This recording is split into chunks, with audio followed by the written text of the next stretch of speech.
bill.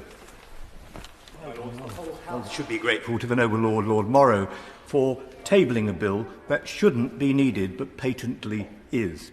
As my noble friend Earl Errol said earlier on, Parliament has been clear. Parliament has been clear. Children should be protected from viewing harmful content online through robust age verification. Women and girls should be protected from the effects of violent pornography being viewed on the internet and the associated risks to their safety that it brings. Part 3 of the Digital Economy Act 2017 was passed to ensure that what was illegal offline was illegal online, that violent and extreme pornography could be blocked. But more than that, my lords, this legislation sought to ensure that the protections for children offline were robustly put in place for the online sphere as well. In an analogue world, before the internet, a shopkeeper stood between children and the top shelf or the purchase of adult video content. Part 3 of the Digital Economy Act sought to put in place a mechanism of age verification to ensure that protection was extended to the digital world as well. In 2019, it was extremely disappointing for those of us across this House who'd argued for Part 3 of the Digital Economy Act, but the government decided to abandon implementing that legislation, stating that new measures would be brought forward. My lords, I want to remind noble lords of some of the statements made to our House by the noble Baroness, Lady Barron, who was the minister at the time when the government U-turn was announced. She said, and I quote, "Children are exposed to harmful pornography every day, and shocking things are going on. Yet here we are without any new protections for children or women, despite the assurances that the government would demonstrate urgency, her word, in tackling the issue."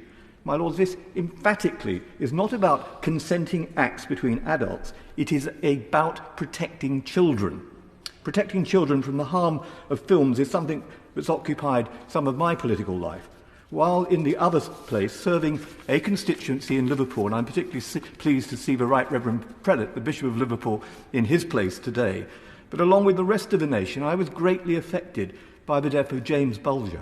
It's hard to believe that it will be 29 years next month since that tragedy occurred. In response, I tabled an amendment to the then Criminal Justice Bill. It set out to make it an offence to show gratuitously violent videos to children. That amendment wasn't supported by the government, but had cross-party support, with some 80 Conservative members supporting the amendment.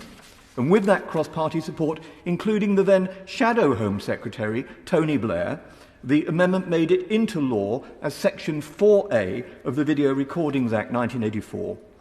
The amendment was passed and based on evidence of leading child psychologists at the time. Their research focused on the impact of harmful videos on the development of young people. In the Bulger case, it wasn't pornographic content, it was a horror movie that impacted negatively on the children who were involved in his killing. But the issue remains the same. Children's brains are not developed to be able to cope with the harm that such content poses to them. That is why they need to be protected by legislation.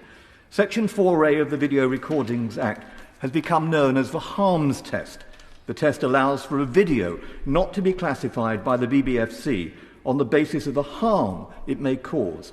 If the video is likely to be viewed by children or will be of interest to children, the BBFC can take that into account when making their determination about what, if any, classification a video should receive. The harms test is not just confined to children, but adults as well.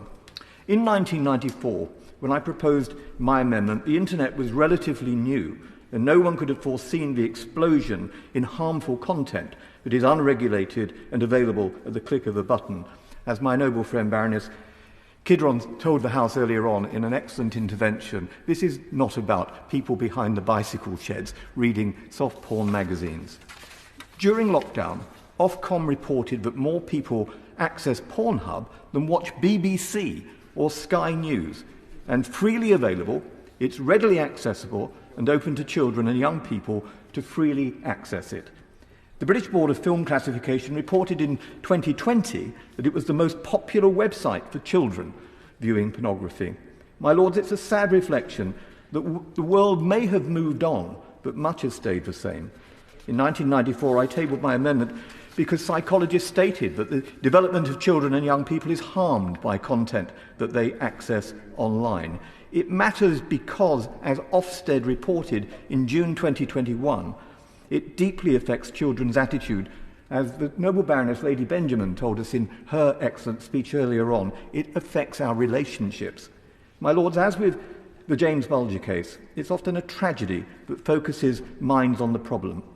Last year, as the Noble Lord Morrow reminded us when he opened our debate on his bill, the Noble Lord highlighted the tragic case of Sarah Everard, and he highlighted the link between violent pornography and violence against women like Sarah.